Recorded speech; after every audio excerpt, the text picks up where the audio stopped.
welcome back to Making It. My name is Mirabelle, I'm your host, and on today's episode we have Conjeaniality. Their name is Jean, and that's their Instagram handle and TikTok. We talk about how they formed a tattoo studio with two other tattoo artists. They specialize in hand poke tattoos, and I didn't know that was a thing before I spoke with them because I know nothing about tattoos, and I learned a lot through this chat. It was awesome to get to talk to them about all these things. We also talk about how they landed an interview with GQ Japan. Very cool stuff. And some pop culture, anime, Animal Crossing, K-pop, all of that sort of thing. Their energy is really infectious, and it was so easy to chat with them. I learned a ton. I got a lot of insights. They talked about doing live painting at an event, and I've done some live composing on Twitch streams, and so it's really interesting to see the parallels and how similar and dissimilar these two art forms are. Is very cool. As always, links to socials for Jean, myself, the podcast will all be in the description. And if you want to join Patreon, you can do that. You can ask questions to the guests on Patreon. You'll be the first ones to know who I'm having on the podcast. I also post a lot of my music on there that the world doesn't get to see quite yet, either snippets or just things that I will never share with the rest of the world. Yeah, I hope you enjoy this episode with Jean. I had a great time chatting. I learned a lot, and I hope you get some takeaways as well. And I hope you enjoy your week. Hi, it was nice to meet you. Hi, so lovely to meet you. Very nice to have you on here. It's very exciting to meet other local artists, people making their own things and making their own stuff. You've got you're selling stickers, you're tattooing people, and you do all the art stuff, right? I try to get my website and everything. Fingers in as many pots as I can. How's that been? It's been super fun. When did you launch your own website and start selling stuff? That was more out of necessity than it was for fun. It was always a thought that I had entertained, but it was during peak COVID where all of the tattoo shops got shut down, and I was all of a sudden out of a means to stay alive and make some income. So stickers were a really wonderful way to put my art to good use, make some people happy, and also put some cash in my pocket. Smart. Yeah. So I haven't really had the chance to update it now that I'm back in tattooing. My focus is directed elsewhere, but I've got it on the brain for the holiday season. Nice. That's exciting. Mm-hmm. So you design all of your stickers and you get all of that done? Absolutely. I try to get everything locally produced, locally ordered. Yeah. Nice. That's awesome. So how did you get into tattooing? Also another thing that was out of necessity when yeah, I found tattooing at the time of my life where I was really deeply unhappy with my circumstances. I was in my 5th year of university, just kind of wondering what in the world was going on and what I was going to do with this afterwards. And it didn't really seem like a viable option for me to just continue spending all of my time and resources on something that wasn't giving back to me the way I thought I would, the way that I thought it would. So tattooing and I happened to meet each other during this very chaotic time, and it ended up being the best hot thing for me to pursue. And I followed that lead while it was hot, and it led me to some really interesting places, which has led to right now. Awesome. Yeah, you did a GQ Japan interview or something? I did. That's something that led. Yeah. That's crazy. Funny place for this to lead to. Yeah, absolutely. Yeah. I was in a tiny, tiny little hick town in Alberta for my university degree for whatever reason. And yeah, funny to think about it starting there of all places and then leading into a GQ article. That is insane. It really is.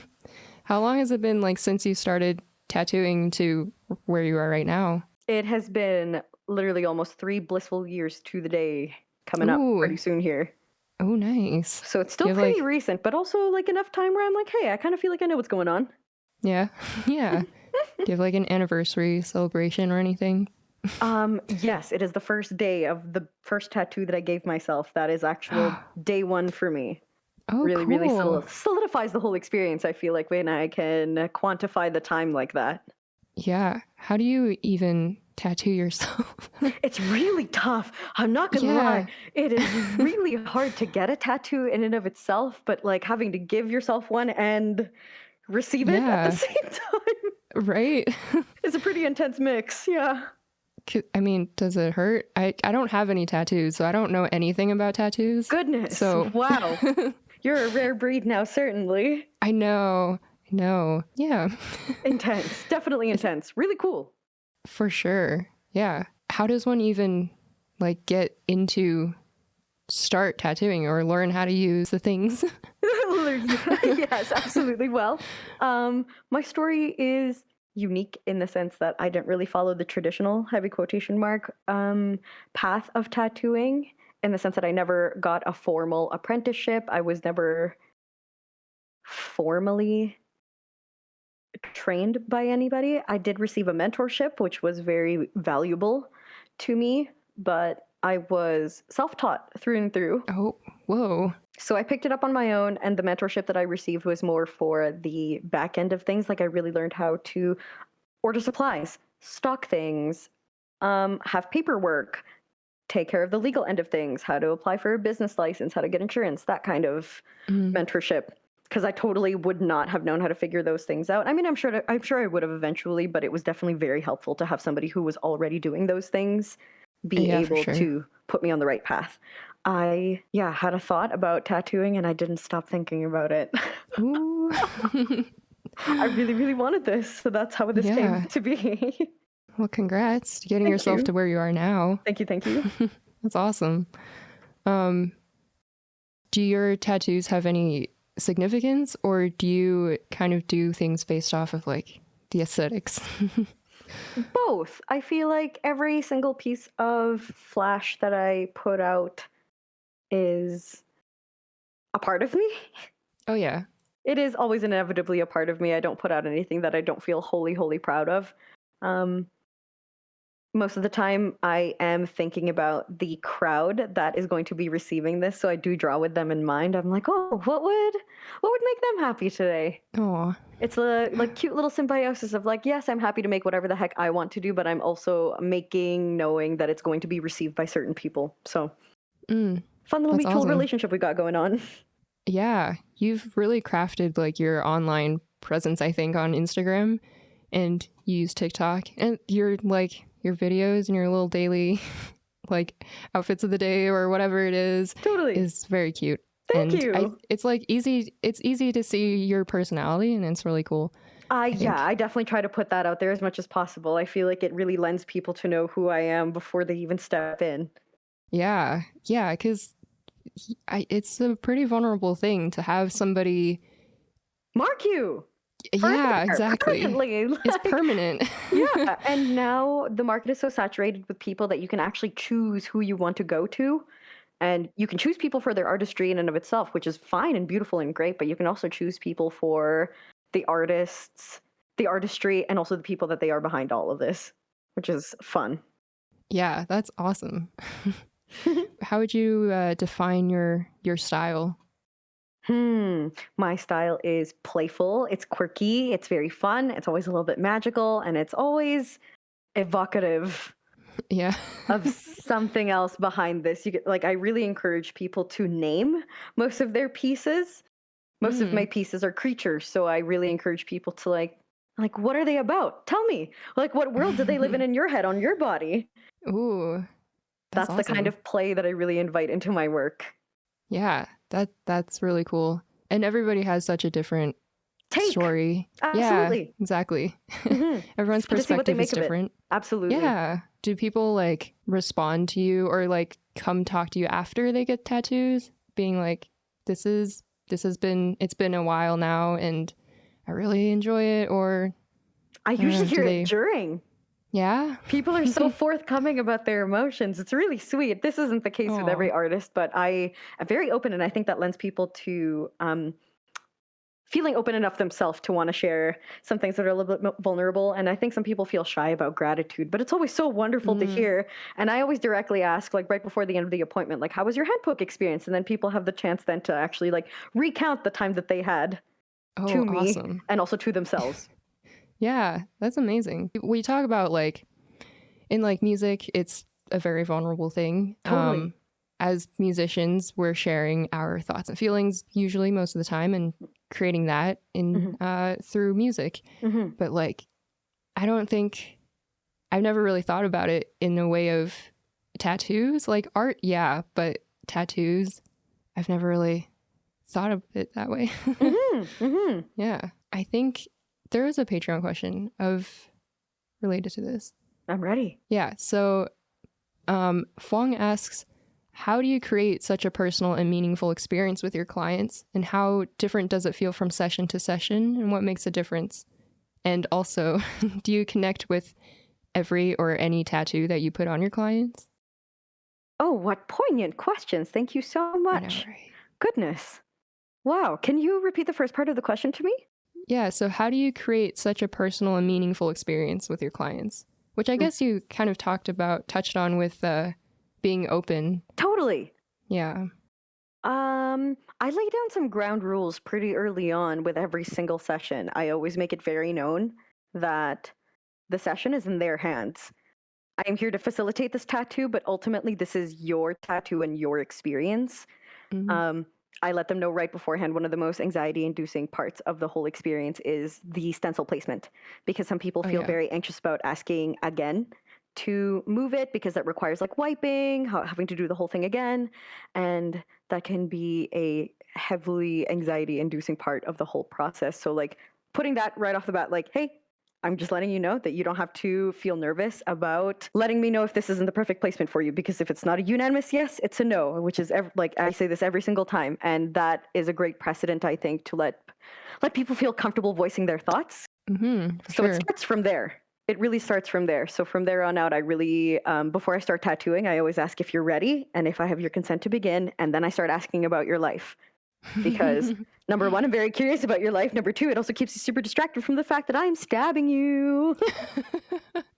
That's great. Yeah, so I think the personal experience comes from the fact that I'm a very engaged listener. I love to keep you talking because I love to hear about other people's experiences and lives, especially because I get so many students and like early oncoming professionals who are like starting their practicums or just got out of school. So it's really important and exciting for me to hear about these things when I essentially do the same task every single day. This is what makes the day-to-day really, really fun for me. What have there been like, sorry. No, go ahead. What were you about to say?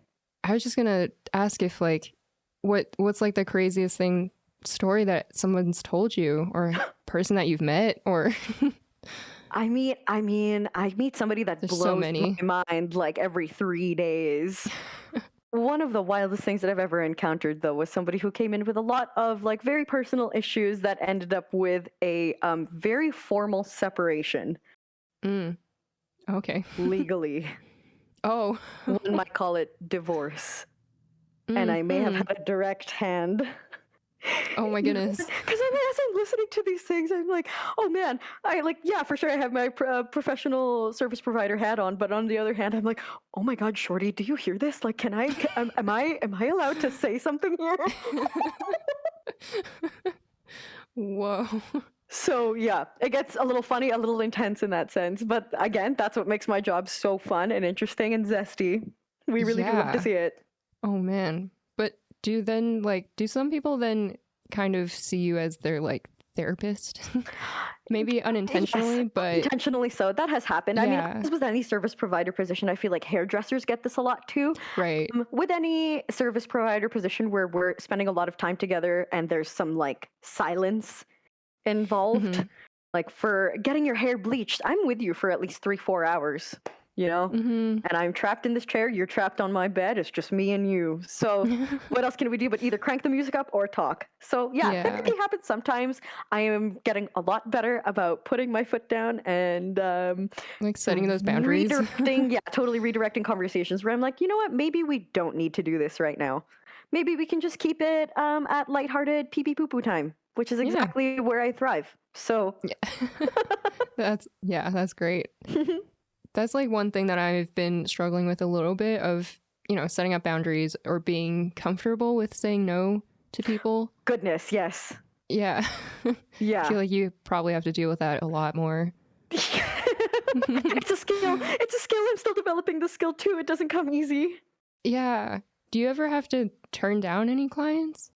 The turning down happens with custom requests. I just don't have the emotional capacity right now to take on such an emotional and like laborious part of the job. That is when I can opt out of, so I'm choosing to do that. Yeah. Because I feel like with taking on custom requests, people bring you their ideas, their inspirations, but of course that gets very vulnerable and intensely personal. So sometimes it gets into a little bit of the oversharing territory, maybe giving a little too much information that's not really quite pertinent. But then my admin and I are still at the front lines receiving this, so I'm hoping to find a way where I can kind of streamline the process, where I can receive the ideas, cut out the rest of the meat, and not be so emotionally swayed. Right. And still make great work out of it. But until I figure that out, until I figure out a smooth, streamlined way to not get my feelings hurt, but still get people's emotions in a filtered way, that would be very cool. I would really love perfect. That. Yes, that would be very ideal. Yeah. So did I already ask if you design all of the tattoos that you do? Yep, I specifically ask that people don't bring in any work that they want to directly replicate. I'm like, that again comes into the customs where I'm like, I'm super happy to give you my riff on this, but I won't outright give you the Pinterest picture that you brought up from God knows where from the internet. What is your process then of creating these art pieces? I usually think of concepts, like vague things that bring me joy right off the bat. It changes every now and then. I had a huge mushroom kick about a month and a half ago, but then that really, I drew hundreds of mushrooms and I'm like, okay, enough fungi for now. I've been absorbing a lot of like cottagecore material recently. I've been collecting calico critters, the miniature toy play sets. Yeah, I saw those. And I'm playing a board game right now that's very forest critter heavy called Everdell. So I've got forest critters on the brain. So I think that's what's coming to the forefront right now because it's all I'm exposed to and it's all I want to see. That's adorable. I know, it makes me so happy. And then I think with that, like, because I draw such a very niche subject matter, I also tend to draw very niche clientele, which is again what makes my job super magical, because the only type of people who would come to get cottagecore things are my type of people. Kind, cute, super sweet, very tender. Yes, love that. Do you have a favorite one that you've designed? Oh, so many. Some of my favorite subject matters are where I fuse flora and faces together. I just really feel like I spent all of my elementary school and middle school experience drawing faces, disembodied faces in the margins of my notebook, and it's finally coming into play now. Thank God. Full circle moment. Totally. That's amazing. It feels good in that regard. Yeah. So you mentioned flashes. What exactly are those? So flash is pre-drawn designs that are not usually meant to be altered heavily. They come straight from me. I release them to you. You get them as is. That is a flash piece.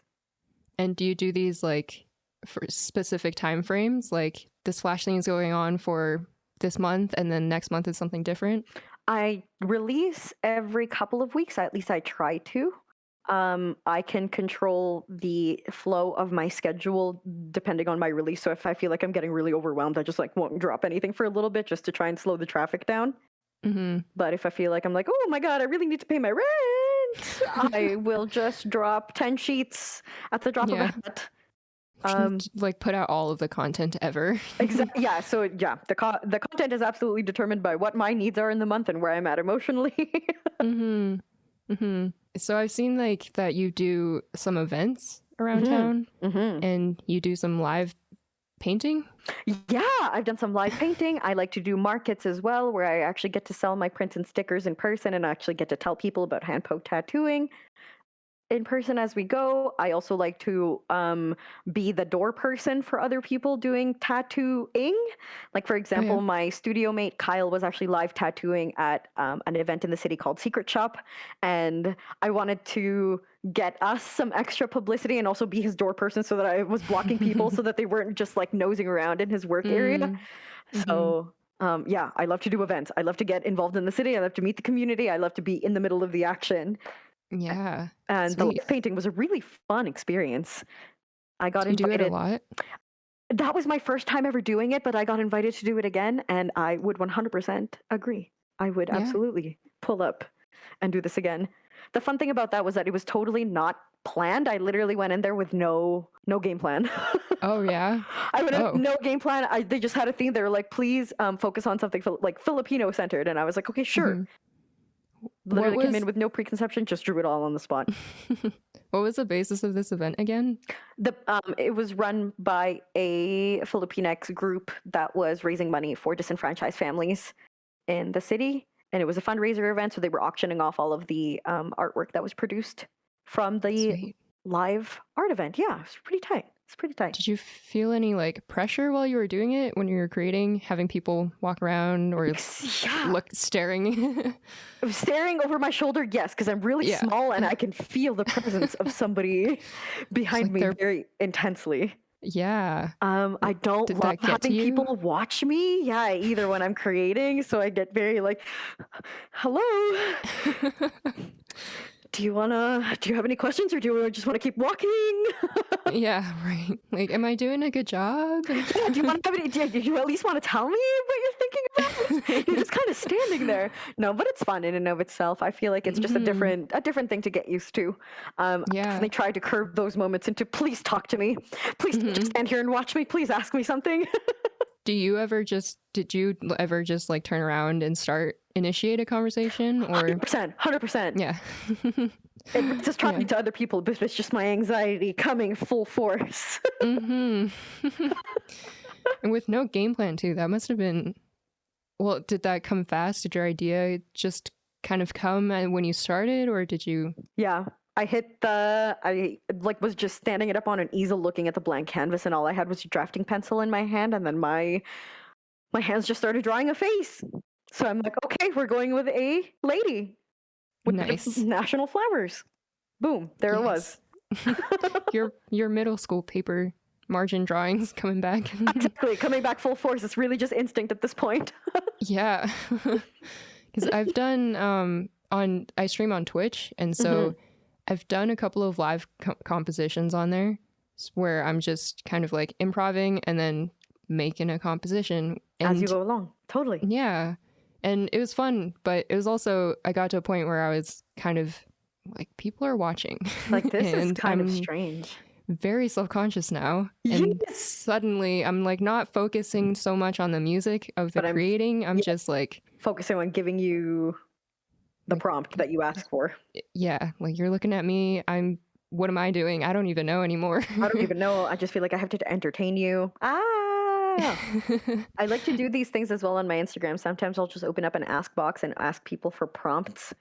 And that's fun in and of itself. I feel like it's a little less pressure because I don't have to be live drawing. People aren't watching me live produce, but I will just churn out the sketches as they come. Oh, yeah. To try and simulate as close to the live drawing experience as possible without you hawking over my shoulder. Right. There's no pressure there. No pressure. It's just whenever I decide to drop this, if I decide to drop this. But it's a fun way for people to get involved and also like stay tuned in.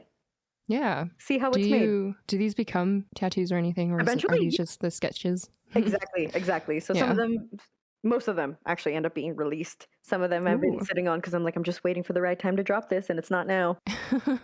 So people, the most popular requests I'll just sit on for a second. So you do hand poking and stencils, right? Have you ever done freehand or yeah? I do them quite often. I think it's super fun. I that to me is the equivalent of the live art event, but in my practice. So what I'll do is I'll ask people for their favorite flowers. I'll just ask them to compile a list of pertinent reference photos. I usually just ask for 3 to 5 to keep the palette super limited. And if they're going to reference any other artwork, I usually ask that they reference my pieces so that we have other things to work off of. But they'll pick their favorite flowers, and I ask if they want just like a straight line or more of an organic shape, and then we just go from there. Cool. Usually the composition takes anywhere from half an hour, depending on if they have a solid vision or if we're just asking like yes or no. Do you like this? Do you like this? A or B? And we'll go like that until something is made, and that can take up to an hour. So we'll compose it. We have to let the stencil dry, and then I get straight to tattooing. Nice. Yeah, super fun. Do you ever have people who are super indecisive though? Yes, which makes the job hard, but I've also gotten really good at wrangling. I've gotten good at pulling teeth from indecisive folks. It's a lot better when you limit your options. Yeah. Instead of like leaving open-ended questions of like, what do you think? It's more like, I think this. Do you want to move A or B? Yeah. Or B or C? If I give you options, it's a lot easier to go. Yeah, I'm super indecisive. And so like a tattoo right now, out of the question, because I don't even have anything to commit to at the moment. Exactly. But hey, the time will come. Your time will come. One day, maybe. Yeah. So Daniel asked, what's the strangest tattoo request you've turned down or that you've done? One that I've turned down? Oh, this one's pretty notable. This one actually got picked up by somebody else, and I'm so glad they did. But the strangest, I mean, my style is very fun, cute, quirky, very soft, very tender. Somebody asked me for the biblical scene of Judith beheading Holofernes. Oh my goodness. Which is right up your alley. So my style, so my thing, absolutely to the forefront. I was like, you know what? Maybe not. maybe not for me. Maybe not for me. But another local artist who loves like Catholic imagery, vintage imagery, like that sort of thing. She was the one that ended up picking it up, and she did an infinitely way better job than I could have with the subject matter at hand. So I feel very thankful. Yeah. Wow. Then what is one that you've done? Have you done any super strange ones, or have you just kind of turned those away? Super strange ones? I mean, ones that actually slipped through the cracks. I mean, this one was charming. One of the strangest ones that I did was a Pictionary winning round of an alligator drinking iced tea, and it was drawn by my client's girlfriend. Oh, that's cute. So he wanted to immortalize that on himself, and I turned the actual drawing into a stencil, and I just used that. And I'm like, oh, this is cute. That's great. I hope they're still together. I know, fingers crossed. I'm never going to stop couples from getting tattoos, but I also do have a thought of like what if, you know? Yeah. Not my business. Daniel also asked, what are your thoughts on trash polka? Which is, I at first was like, what is trash polka? A style of tattooing that's very, it's very intense when I Googled it. Can I also Google it so I can form an opinion? Yes. Trash polka? Oh my gosh, this is very intense. Right? Okay, it's very far from your style, I think. Wow. Okay, my opinions on trash polka tattoo. This says more about you than you think it does if you decide to get the style of tattooing. Yeah. That's all I'm going to leave it at, I think. Do you think you would ever try to do any other styles?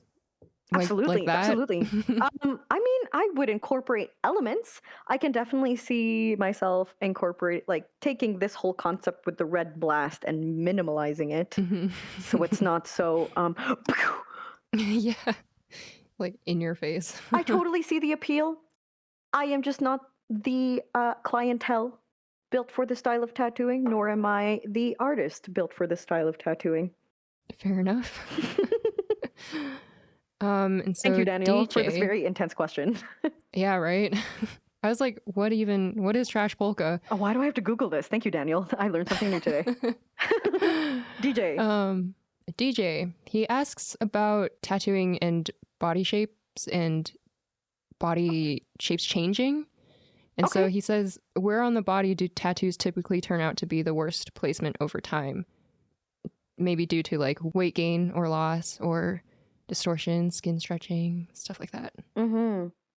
Great question, DJ. I haven't seen, I mean, I've only been in the industry for 3 years, so I haven't seen my tattoos age enough to say this firsthand in terms of things that I've seen firsthand and experienced from my own tattoos. But typically where your skin changes the most is like your upper arms. Your forearms tend to stay more or less the same.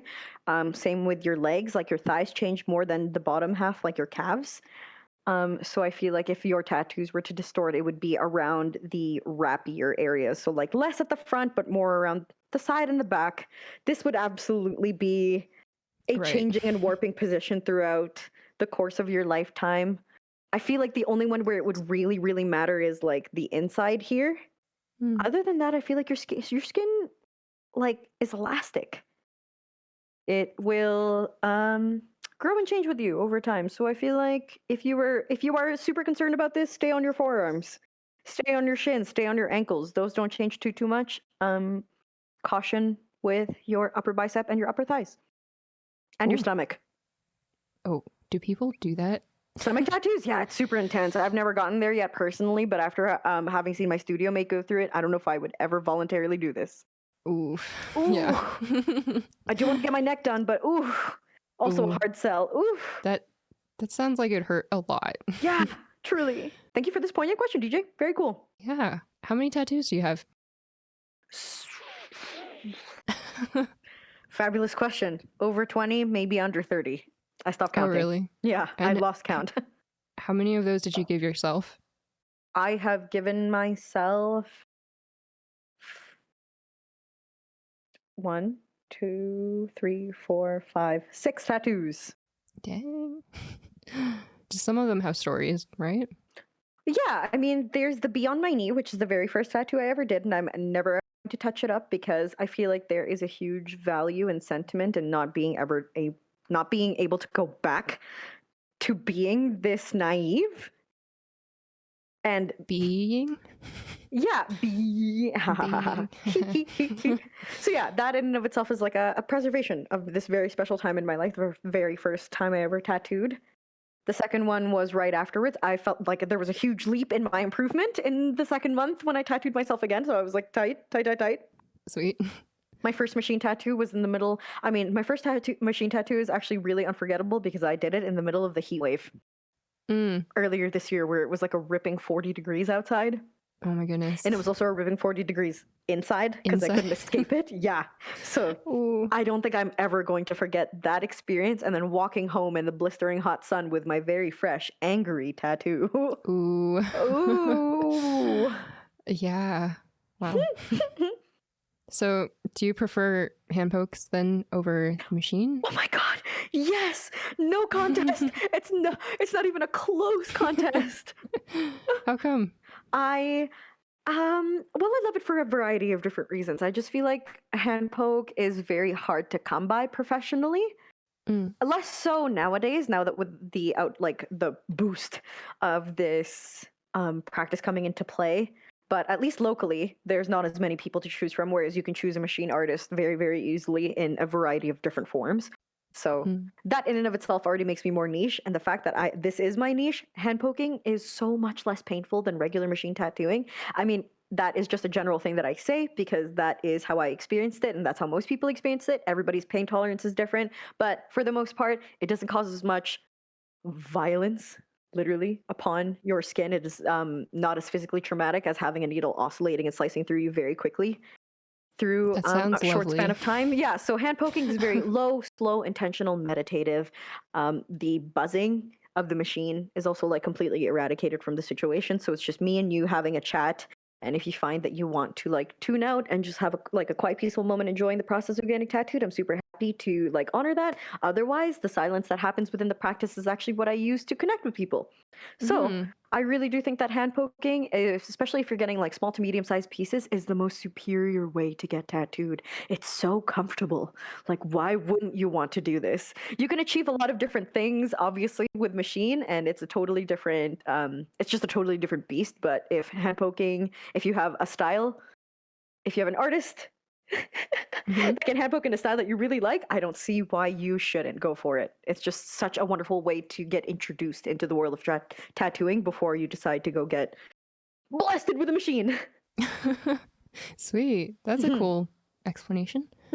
Yeah. I definitely did not realize that hand poking was a thing until very recently. I've always just thought it was like machines always. Yeah. And it's actually really cool that you are a person that has very limited knowledge with tattooing, because I feel like I'm able to explain these things to you and introduce you to it as well as everybody else who also doesn't know. Yeah, I'm like a baby. I know nothing about this. I was so happy to tell you anything you want to know about it. Thanks. What's the longest tattoo you've ever done? Like, what's taken longest? I think the longest sessions that I've usually done were like running at the 4-hour mark. Oh, wow. Which is pretty intense. I mean, even with a 4-hour session with a machine, you can get a lot more work done within a 4-hour session. But like, goodness, it's still such a long, long time to sit in one place, sit with the same person, talk like almost continuously for that long. Yeah, goodness, that ended up being like a wrapping half sleeve on somebody. Whoa. That was a free-handed piece. It was very cool. It took an hour to draw, and there was about three hours of tattoo time. Did the drawing happen while they were there? Mm-hmm. Or is this like a uninterrupted process? Okay. Did you take breaks during it? I usually have to. Like there's something really magical that I use in the studio called Bactine, which is an antiseptic spray. It's my best friend. Keeps you super clean, and it also has mild numbing properties. So, I usually call for it within like right after the first or second round of tattooing because hand poking takes several passes to fully deposit. Whereas with a machine tattoo, typically you try to do the whole thing in one go because there's really no go backs, but hand poking is a completely different ballpark where I can go back multiple times and actually get my lines nice and precise. So for the first round, it's usually just me going over the stencil and making sure I cover whatever is stenciled. And Bactine is the most effective way to remove the stencil afterwards so that I can actually check the integrity of my line. So those Bactine breaks are both effective for me in terms of what I need moving forward with the next part of the tattoo process. And it's also the best for you as the client because then you totally don't feel what I'm doing for at least 20 more minutes. I buy myself a little bit of comfort time where you're not like, ow, ooh, owie, this is so spicy. I hate this. I definitely try to stay on my clients' good graces for the whole duration of the appointment. If at any they're like starting to get spicy, I'm like, hey, what about another Bactine break? Yeah. Are there some people who are like particularly sensitive to it and maybe it's like their first tattoo and they don't love it? I have not had that experience. Not yet. So praying that I don't get it. Yeah. Everybody's very receptive to it otherwise. That's great. That makes it easy. Definitely. Who doesn't love a little, hey man, I can't even feel you right now. This is great. Who doesn't love that? Yeah. Do you think that so right now you're with, what is it called? Good Friend Tattoo? What is your, yes. Good Friend Tattoo. Friends is part of it. Yes. Good Friend Tattoo? Yeah. When did you join their team or is this? Good Friend Tattoo was conceptualized, birthed, I guess, in the midst of the pandemic because I had just left my first formal parlor job. I was working at a very, rough and tough but reputable biker shop of a tattoo parlor. Cool. COVID shut us down pretty quickly, and while I was scrambling looking for options, the most golden opportunity fell into my lap because these two wonderful people were about to start a tattoo studio together, and they wanted one more person on their team, and they wanted little old me. Oh, did you guys know each other beforehand? Like, did you meet? No, and that was the most gorgeous thing about it was that they literally just like were watching me from the internet, believed in what I was doing, like really believed in the vibe, and thought that I would be a great fit. Our first time meeting was us like signing the lease in person, which was bananas. I feel like that's a leap of faith. 100%, but like that I think has made my journey super magical. Mm-hmm. Like it's just been one leap of faith after another and me falling into the right hands. Perfect. Because these people, oh my God, this team is literally so perfect. I couldn't, they're my favorite people in the world. I love my team. I love who I work with. I love the little family that we have. Like we have a wonderful dynamic going on, and I am so excited to see where Good Friend is going to go in the future. We hope to grow individually as artists and then also hope to grow together as a unit. That's great. Is it just, so how many people are on the team? The three of you? Just 3. Yeah. So it's me, one other hand poke artist. Her name is Steph Love. And then it's our resident machine artist, and his name is Kyle.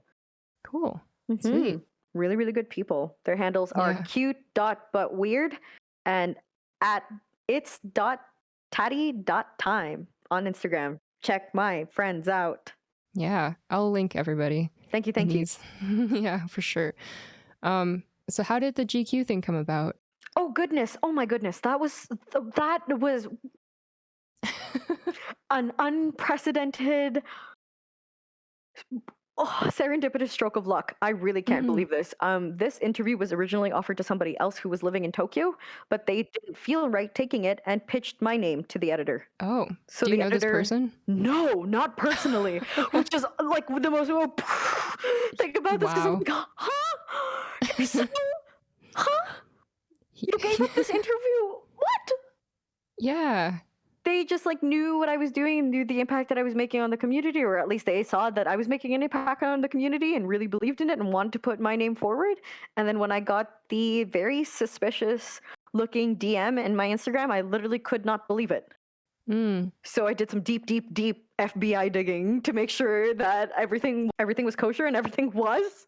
Oh, great. This person was absolutely who he said he was. He was indeed the editor of GQ, coming to me with a handpoke editorial wanted to feature me in, and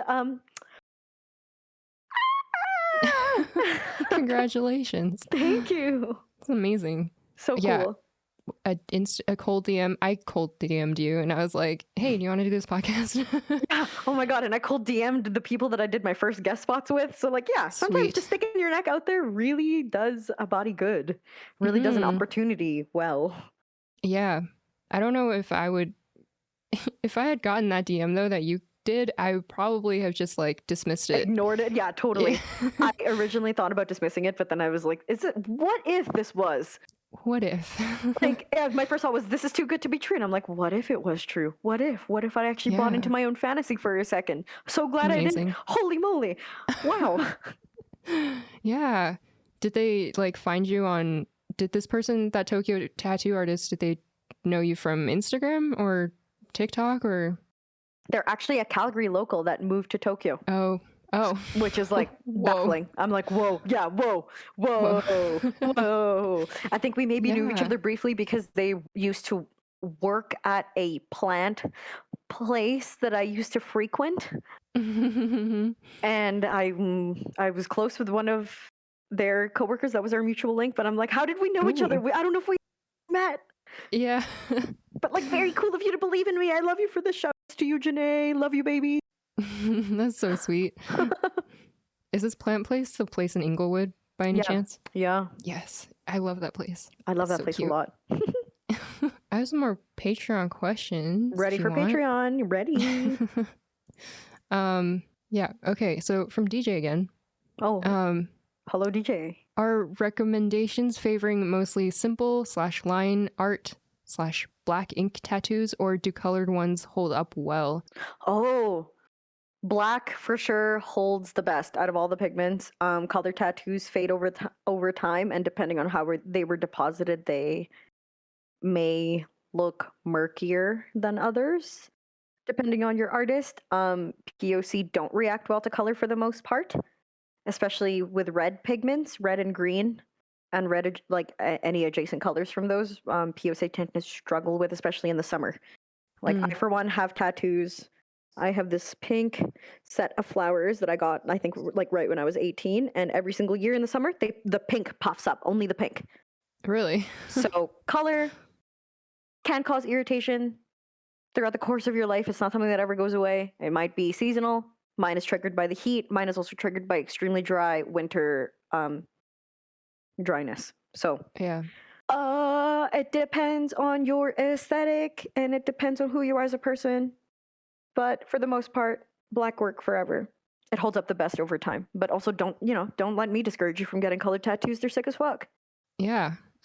He also mentioned that he asks this because he found an article about toxicity of colored ink and an upcoming ban of it in Belgium. Yeah, interesting. Yeah, he like quoted the news thing. He says, it says, a looming ban on a common ingredient in many tattoo inks is causing concern among tattoo artists because of the shortage of alternatives. The ban affects isopropanol, a constituent of many tattoo inks, and it comes into force on January 4th of 2022. Well, I'm gooped and getting very thankful I'm not in Belgium. So, yeah, very interesting. I mean, shit. As long as you're not in Belgium, don't worry too much about it right now. I can't pitch my 2 cents on that right now. Yeah. I'm gonna have to do some more research before I pitch in, but right. Weird, alarming, and interesting. Yeah. Yeah. Do people have like allergic reactions without knowing that they have this when they come in? Mm-hmm. Some people who are not POC have developed like red ink allergies, which is a very unfortunate thing to find out post-tattoo, but I'm also like, well, yeah, it's just something that you have to learn how to cope with from here on out. Oh, Unless you want to get no. it lasered off. Those are just your only alternatives. So, yeah, sometimes it really do just be like that. Sometimes you don't know until it's on you, and those are just the cards that you're dealt biologically. Yeah, that's unfortunate. That is unfortunate, but also, yet again, getting black work totally eliminates all risk of you having to discover these things on the fly. Yeah. So, where do you see yourself in like 5 years from now? Oh my God. Work. With this, hopefully rich, sexy, and loaded. Yeah, that's a great answer. Goodness. Where do I see myself? Well, I hopefully see myself in a more established studio. We have a really cute space right now, but I would like to be in a place where I had a full hand in creating this. So I kind of want the full DIY fantasy of making a studio. Right. So I'd like to be in whatever space that ends up being, hopefully with the same team, maybe a little bit bigger. I would like to be at the point where I feel comfortable and confident enough in my abilities that I am apprenticing people or at least mentoring at the very least. I would really like to have developed my machine skills in 5 years enough where I'm able to give hybrid tattoos. That's kind of my vision where yeah, I want to be able to crank out my line work super quickly with machine because I just feel like that's way more efficient, but still do shading by hand poke because I still feel like I have the most control like that. Yeah, a lot of good things to think about. I would like to be at the point also where I'm doing guest spots regularly and getting to travel and meet new artists and be in different shops regularly. It's definitely part of the fantasy. And I think that's going to come into play sooner. I wanted to do that sooner rather than later. Yeah, cool. Yeah, so like expanding on this little studio that you guys have now, maybe move into a bigger space.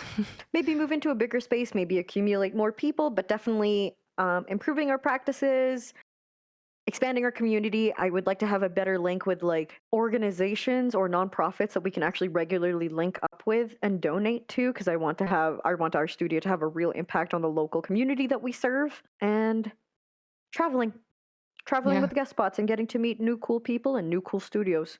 That's awesome. That's the vision. Thank you for entering my mind map. Yay, that's really fun. So what do you do when you're not tattooing? Or are you still doing art? Are you still drawing? Or does that ever get tiring? Do you get burnt out? Yeah, drawing used to be a thing I used to do for fun. It felt like breathing. And now that I've monetized my hobby, it's taken a little bit different of the joy out of it. Totally. So I find myself drawing for fun less frequently. I definitely try to ride the wave whenever I'm so thankful that it's there. But other than that, I just try to inform my practice by consuming media that actually like serves what I'm going to create. So in a sense, like playing Animal Crossing, hilariously enough, actually does serve my practice.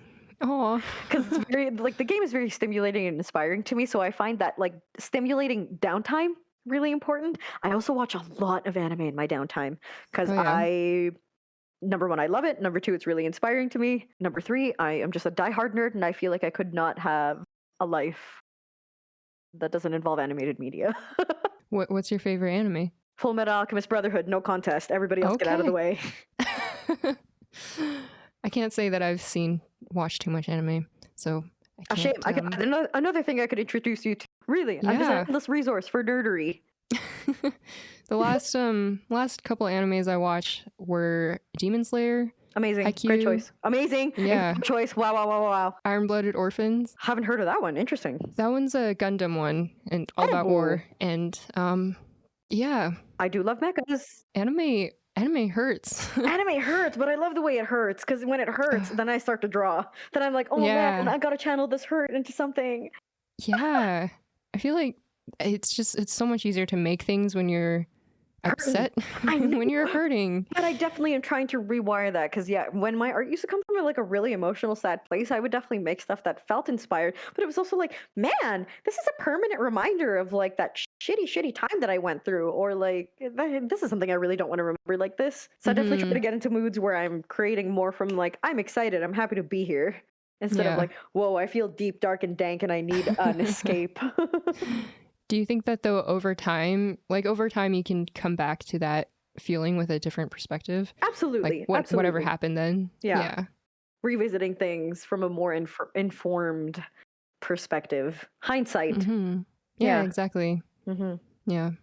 So Animal Crossing, what part of Animal Crossing helps with your tattooing or your art? Oh my goodness. I mean, it's a game that's as good as you make it. So whenever I hear people dissatisfied with Animal Crossing, I'm like, that literally just reflects wholly more on you than it does on the game itself. Like, that just says you're boring if you think this game is boring. Sorry to say it. So yeah, Animal Crossing, I feel like with the Nintendo subscription, it opens up a whole world of possibilities of creativity, because you can really go above and beyond in the game. You can download things like QR codes to really expand the design aspect of the game. So like having my brain think in having to access that part of my brain that's thinking in like design, composition, color, putting things together that go together. I usually ride that wave post game, and I'm like, oh my god, I could actually turn that into something. Wait, that's amazing. There's a lot of different avenues for me to jump off of post a great Animal Crossing session. I've never thought about that. Wow. It's really good. And even the critters themselves, my villagers in and of themselves, I just went on a villager and I encountered so many new critters, and I'm like, oh my god, I like certain aspects of you. I want to see this again. Like a cow with braids. Let's revisit that. It's so cute. Animal Crossing is adorable. Right? So yeah, lots of things to make my tiny little brain cells spin. Did you get the DLC? I am waiting. I am using the DLC as a reward post-holiday merch making. Because I feel like I can't sink any deeper into Animal Crossing than I'm already in right now. It's already starting to become a slippery slope. So yeah. Yeah, the update is it's a lot. It's so much. A lot to explore. It's added at least 300-400 hours of gameplay for me. Oh my goodness. I feel like that's the amount that I'm going to accumulate, but I exclusively sunk 1,000 hours of gameplay from when it was released to October of that year. Wow. So like holding back is a thing I don't know how to do. Oops. That's a long time. So me and the DLC, we're waiting. We're taking a second. It's a good reward. Yeah. Delayed gratification is something that regularly comes as somebody with no impulse control. Yeah, I feel that sometimes.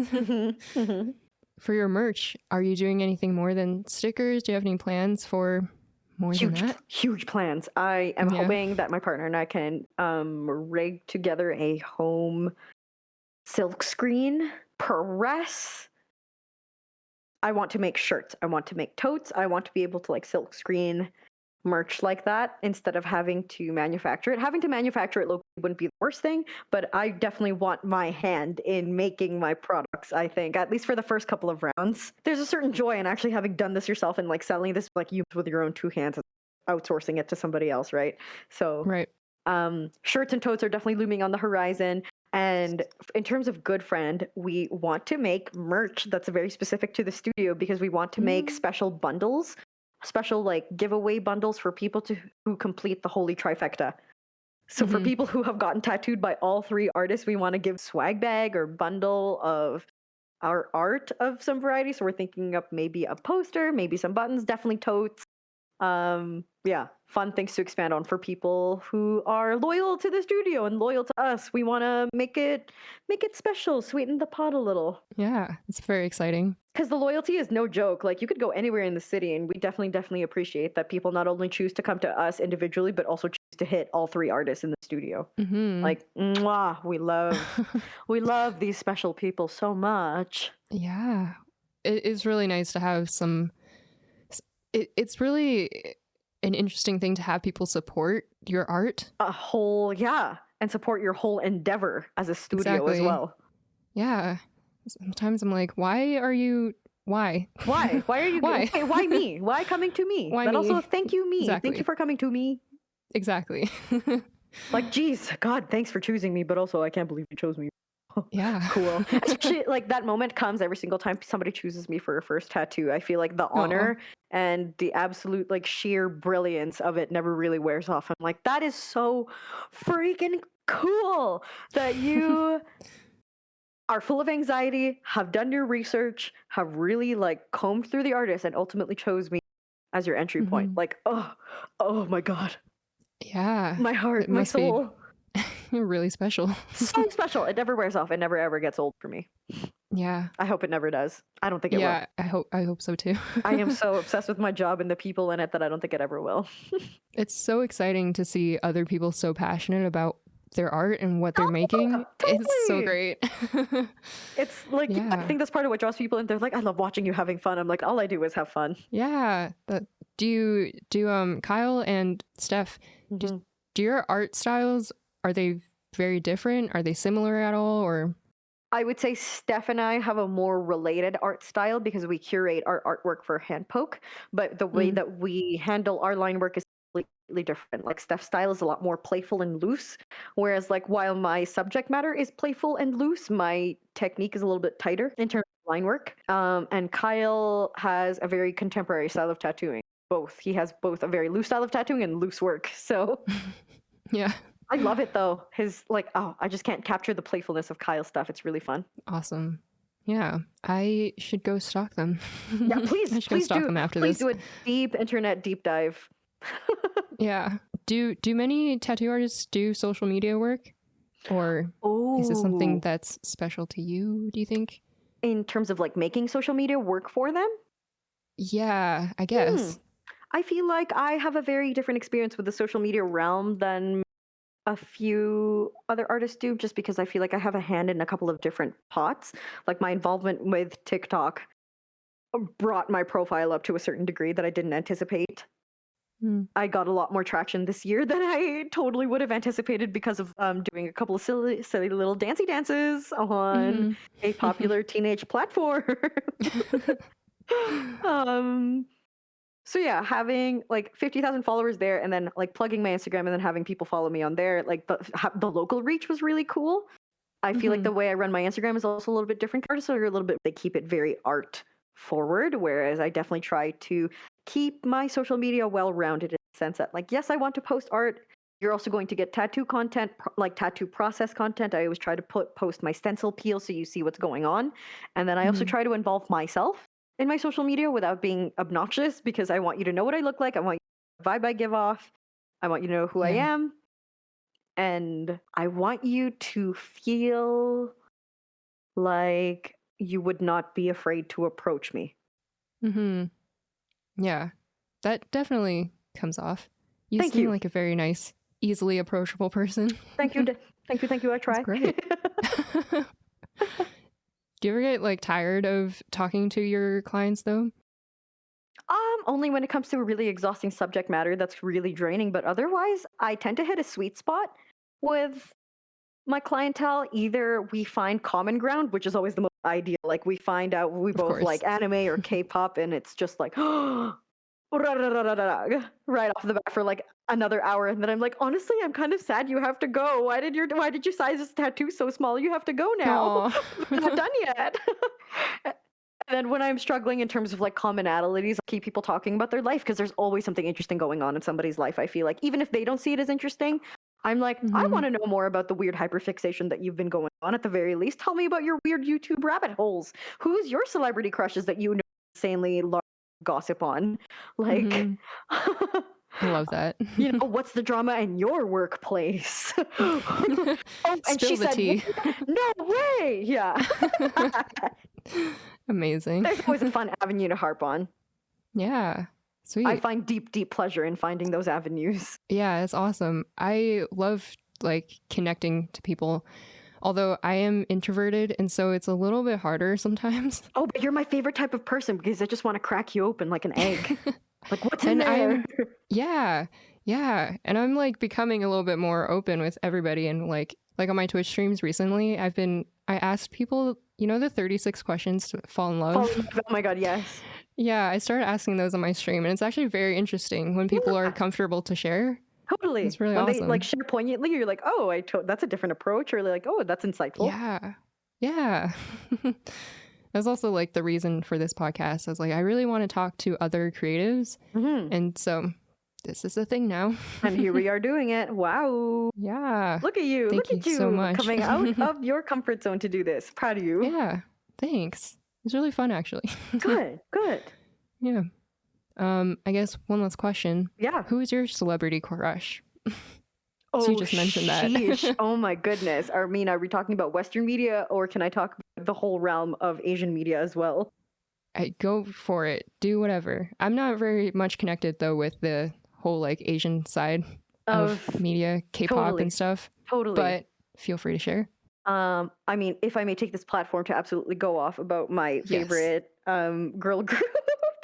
Go for it. There is a 9-member girl group called Twice in Korea, and one of them absolutely has my heart. I'm very convinced that she's at least bisexual, and I know that she's hiding a massive back tattoo. Her name is Chaeyoung, and one of the oh my god, my clients, this is something that is like, I feel like very unique to my experience. My clients give me the most extravagant and thoughtful and very niche tips. Like when you buy a K-pop photo album, you get one photo card, and it's very hard to get the photo card of the member that you want, especially if the member that you, or if the group that you support has a lot of members. So you'll spend like anywhere between $20 to $45 on a K-pop album to get this one photo card, and it actually is kind of special because you only get one. Somebody gave me their photo card because it was my favorite member, and they decorated it and put it in a plastic sleeve that they had like stickers and like gems all over. And when I tell you that I fell to my knees and could not formulate words, like, oh my goodness. God, oh my god, you really got me, my girlfriend. So like, shout outs to you, Claire. Shout outs to Lee Chaeyoung and Twice. Amazing. Wow. That's like, that reminded me of like Pokemon cards.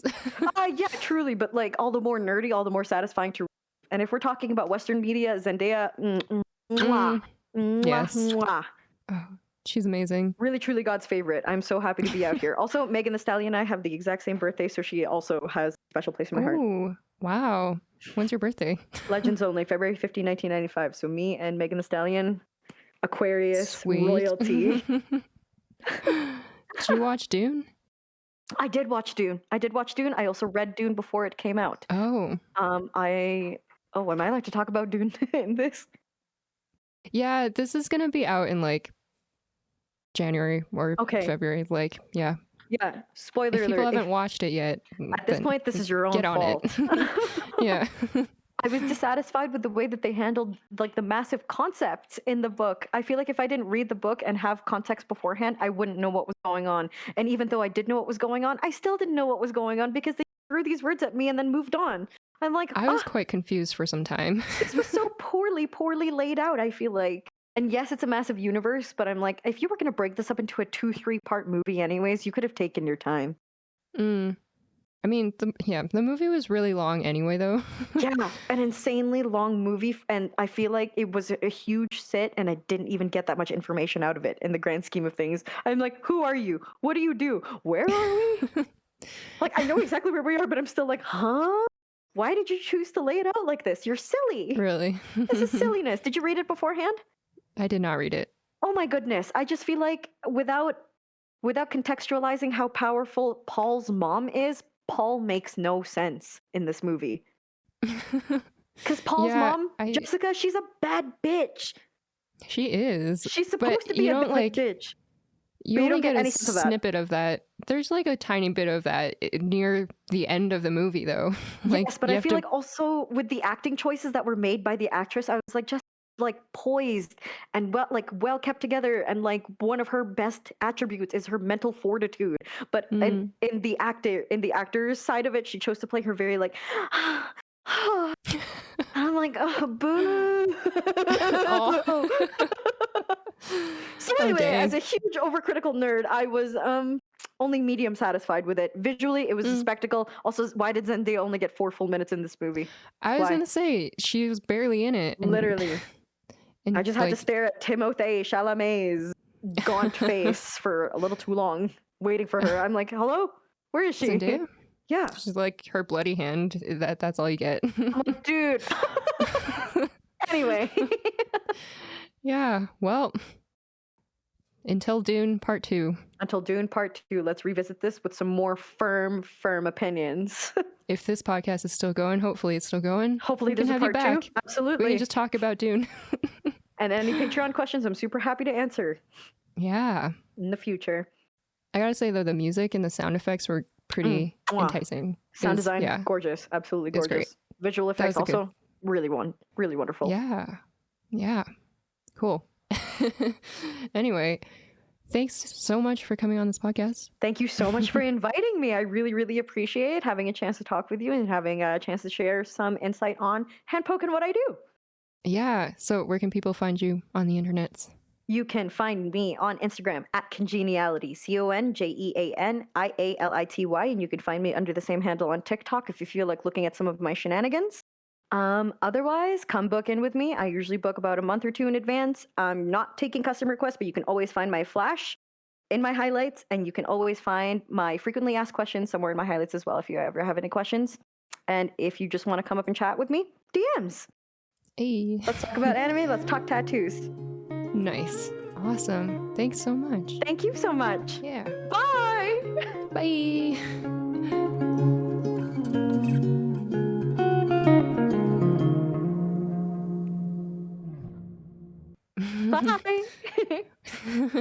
Bye. Bye. Don't leave yet. I won't, but that was your cut. Bye. Bye. Sweet. Snip.